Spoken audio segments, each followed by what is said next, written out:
ধাপে ধাপে নির্বাচনের দিকে এগিয়ে যাবে সরকার, বললেন হাসান আরিফ। ৪,৪০০ কোটি টাকা পাচ্ছে বাংলাদেশ। প্রতিবেশী সবার সঙ্গে বন্ধুত্ব চায় জামায়াত। সংসদে ৪২টি সংরক্ষিত আসন চায় হিন্দু মহাজোট। এবং জুরাইন রেল ক্রসিং ছাড়ছেন রিকশা চালকরা। ৪ ঘন্টা পর ট্রেন চলাচল শুরু। অভিনন্দন ভোরের পাতা প্রাইম নিউজে, সাথে আছি আমি সৈয়দা ফারিয়া। শুনছিলেন সংবাদ শিরোনাম, এবার বিস্তারিত। বেসামরিক বিমান পরিবহন ও পর্যটন এবং ভূমি মন্ত্রণালয়ের উপদেষ্টা এএফ হাসান আরিফ বলেছেন, নির্বাচন কমিশন গঠন হয়ে গেছে। এখন ধাপে ধাপে নির্বাচনের দিকে এগিয়ে যাবে সরকার। শুক্রবার বিকেলে রাজধানীর শেরেবাংলা নগরের বিআইসিসিতে এশিয়ান আন্তর্জাতিক বাণিজ্য মেলার পরিদর্শন শেষে সাংবাদিকদের সঙ্গে আলাপকালে একথা বলেন তিনি। হাসান আরিফ বলেন, নির্বাচন কমিশনে যারা এসেছেন সবাই অভিজ্ঞ। তারা ভালো একটি নির্বাচন উপহার দিতে পারবেন বলে আশা করি। দেশি বিদেশি পর্যটকদের আকর্ষণে কাজ চলছে, সেই সঙ্গে আন্তর্জাতিক পর্যটকরা এদেশে সম্পূর্ণ নিরাপদ বলেও মন্তব্য করেন তিনি। দেশের চলমান ডলার সংকট এবং রিজার্ভ ঘাটতি মোকাবেলায় বাজেটের সহায়তার প্রতি বিশেষ জোর দিয়েছেন অন্তর্বর্তীকালীন সরকার। ইতোমধ্যেই বিভিন্ন উন্নয়ন সহযোগিতার কাছে যাওয়া হয়েছে এই সহায়তা। এর অংশ হিসেবে $40 কোটি বা প্রায় ৪,৪০০ কোটি টাকার বাজেট সহায়তা দিচ্ছে এশীয় উন্নয়ন ব্যাংক। সাব প্রোগ্রাম 2 এর আওতায় এটি দিচ্ছে সংস্থাটি। ক্লাইমেট রেজিলিয়েন্স ইনক্লুসিভ ডেভেলপমেন্ট প্রোগ্রামের মাধ্যমে বাজেট সহায়তা পাবে বাংলাদেশ। সহায়তা প্রাপ্তি দ্রুত করতে 16 সদস্যের একটি কমিটি গঠন করেছে অর্থ বিভাগ।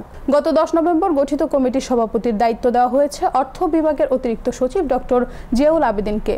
এছাড়া সদস্য সচিবের দায়িত্ব পালন করবেন সামষ্টিক অর্থনীতি অনু বিভাগের সিনিয়র সহকারী সচিব তাসনোবা রহমান। রাজধানীর জুরাইন রেল ক্রসিং থেকে সরে গেছেন ব্যাটারি চালিত রিকশা চালকেরা। এতে প্রায় 4 ঘন্টা বন্ধ থাকার পর বেলা 3টার দিকে আবারও ট্রেন চলাচল শুরু হয়েছে। এর আগে আজ শুক্রবার বেলা 11টার দিকে ব্যাটারি চালিত রিকশা সড়কে চলতে দেওয়ার দাবিতে রেল লাইন অবরোধ করেন রিকশা চালকেরা। ঢাকার কমলাপুর রেলওয়ে স্টেশনের মাস্টার মোহাম্মদ আনোয়ার হোসেন জানান, বেলা 3টার দিকে ঢাকা, নারায়ণগঞ্জ এবং পদ্মা সেতু হয়ে রাজশাহী ও খুলনাগামী ট্রেন চলাচল শুরু হয়েছে। প্রত্যক্ষদর্শীরা জানান, বেলা 11টার দিকে রিকশা চালকেরা জুরাইন রেল ক্রসিং অবরোধ করে বিক্ষোভ শুরু করেন। এতে আশেপাশের সড়কগুলোর যানজটের সৃষ্টি হয়। বেলা 1টার দিকে পুলিশ বিক্ষোভকারীদের বুঝিয়ে সরে যাওয়ার অনুরোধ করেন। এতে তারা বিক্ষোভ অব্যাহত রাখেন। এক পর্যায়ে রিকশা চালক ও পুলিশের মধ্যে ধাওয়া পাল্টা ধাওয়া শুরু হয়। পুলিশকে লক্ষ্য করে ইট পাটকেল ছোড়া হয়। পুলিশ টিয়ার সেল ছুড়ে ও লাঠিপেটা করে তাদের ছত্রভঙ্গ করে দেয়। পরে রেল লাইনের পরিস্থিতি স্বাভাবিক হওয়ার পর রেল চলাচল শুরু হয়। নবনিযুক্ত প্রধান নির্বাচন কমিশনার ও অন্য 4 নির্বাচন কমিশনার আগামী রোববার শপথ নেবেন। সুপ্রিম কোর্টের জনসংযোগ কর্মকর্তা শফিকুল ইসলাম জানিয়েছেন, আগামী রোববার বেলা 1টায় সুপ্রিম কোর্টের জাজেস লাউঞ্জে নবনিযুক্ত প্রধান নির্বাচন কমিশনার ও অন্যান্য নির্বাচন কমিশনারদের শপথ অনুষ্ঠিত হবে। প্রধান বিচারপতি সৈয়দ রেফাত আহমেদ শপথ পাঠ করাবেন। গতকাল বৃহস্পতিবার সাবেক সচিব এএমএম নাসির উদ্দিনকে প্রধান করে নির্বাচন কমিশন গঠন করা হয়েছে। একই সঙ্গে আরও 4 নির্বাচন কমিশনার নিয়োগ দেওয়া হয়েছে। 5 বছরের জন্য নিয়োগ পাওয়া এই কমিশনের উপর থাকবে পরবর্তী জাতীয় সংসদ নির্বাচন আয়োজনের ভার।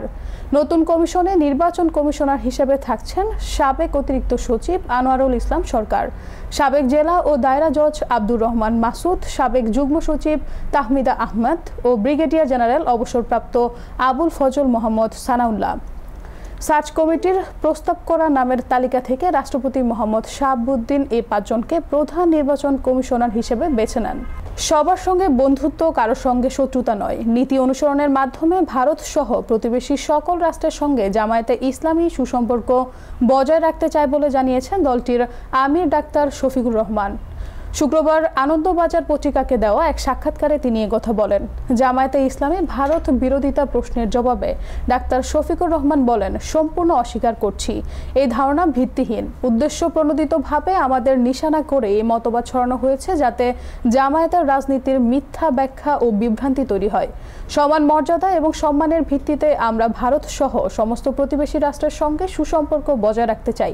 আমাদের আন্তর্জাতিক নীতি সবার সঙ্গে বন্ধুত্ব, কারোর সঙ্গে শত্রুতা নয়।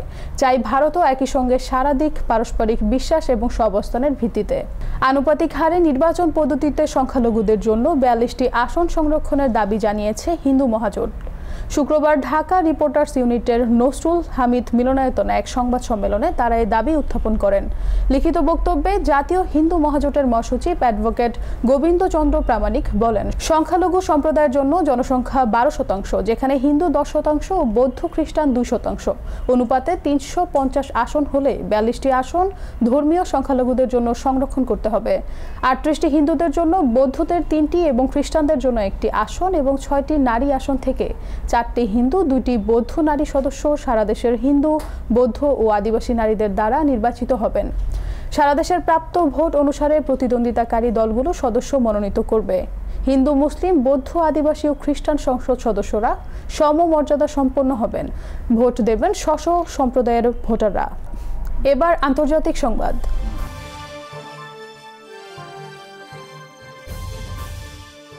ইউক্রেনের সাবেক সেনাপ্রধান ভ্যালারি ঝালুজানি দাবি করেছেন, বিশ্বের তৃতীয় বিশ্বযুদ্ধ ইতিমধ্যেই শুরু হয়ে গেছে।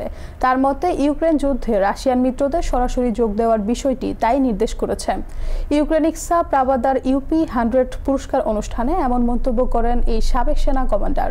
তিনি বলেন, আমি অবশ্যই বিশ্বাস করি 2024 সালে আমরা বিশ্বাস করতে পারি তৃতীয় বিশ্বযুদ্ধ শুরু হয়ে গেছে। উত্তর কোরিয়ার সেনারা ইউক্রেনের সামনে দাঁড়িয়ে আছে। সত্যি বলতে ইতিমধ্যে ইউক্রেনে প্রবেশ করছে। ইরানের শহীদিরা ড্রোন প্রকাশ্যে বেসামরিকদের হত্যা করছে, কোনো লজ্জা ছাড়া। উত্তর কোরিয়ার সেনা আর চীনের যুদ্ধাস্ত্র এখন প্রকাশ্যে এই যুদ্ধে ব্যবহৃত হচ্ছে। তিনি ইউক্রেনের মিত্রদের দ্রুত ব্যবস্থা নেওয়ার আহ্বান জানিয়েছেন, যেন এই তৃতীয় বিশ্বযুদ্ধ এখানেই থেমে যায়। এবার খেলাধুলা সংবাদ। আচরণবিধি লঙ্ঘনের দায়ে তৃতীয় বিভাগ ক্রিকেট লিগে 8 খেলোয়াড় সহ 9 জনকে নিষিদ্ধ করেছে বাংলাদেশ ক্রিকেট বোর্ড BCB। এরই মধ্যে 8 ক্রিকেটার ও একজন টিম অফিসিয়ালি রয়েছেন। সবাইকে 1 বছরের জন্য নিষিদ্ধ ও প্রত্যেককে 50,000 টাকা করে জরিমানা করেছে BCB। আজ এক সংবাদ বিজ্ঞপ্তিতে বিষয়টি জানিয়েছে BCB। ঘটনাটি ঘটেছিল গেল 18 নভেম্বর BKSPর 1 নম্বর মাঠে সুপার লিগের ম্যাচে, যেখানে মুখোমুখি হয়েছিল তেজগাঁও ক্রিকেট একাডেমি ও সাফায়ার স্পোর্টিং ক্লাব। মাঠের মাঝখানে দুই পক্ষের খেলোয়াড়রা নিজেদের মধ্যে ঝগড়া শুরু করেন। পরে আচরণবিধির 2.19 এর অধীনে লেভেল 4 অপরাধের দোষী ঘোষণা করা হয়। শাস্তি পাওয়া ক্রিকেটাররা হলেন তেজগাঁও ক্রিকেট একাডেমির ইয়াসিন আরাফাত, রিফাত আল ইমন, তাসিন আহমেদ রনবি, রাব্বি হাসান, পারভেজ আহমেদ জয়, তেজগাঁওয়ের টিম অফিসিয়াল রবিন এবং সাফায়ার স্পোর্টিং এর রানা খান, সাইফুল ইসলাম শাওন ও মোহাম্মদ হৃদয়। সংবাদ শেষ করার আগে শিরোনামগুলো জানিয়ে দিচ্ছি আরো একবার। ধাপে ধাপে নির্বাচনের দিকে এগিয়ে যাবে সরকার, বললেন হাসান আরিফ। 4,400 কোটি টাকা পাচ্ছে বাংলাদেশ। প্রতিবেশী সবার সঙ্গে বন্ধুত্ব চায় জামায়াত। সংসদে 42টি সংরক্ষিত আসন চাই হিন্দু মহাজোট। এবং জুরাইন রেল ক্রসিং ছাড়ছেন রিকশা চালকরা। 4 ঘন্টা পর ট্রেন চলাচল শুরু। এই ছিল আজকের ভোরের পাতা প্রাইম নিউজ। সারা দেশের সর্বশেষ আপডেট পেতে চোখ রাখুন ভোরের পাতায়। ধন্যবাদ।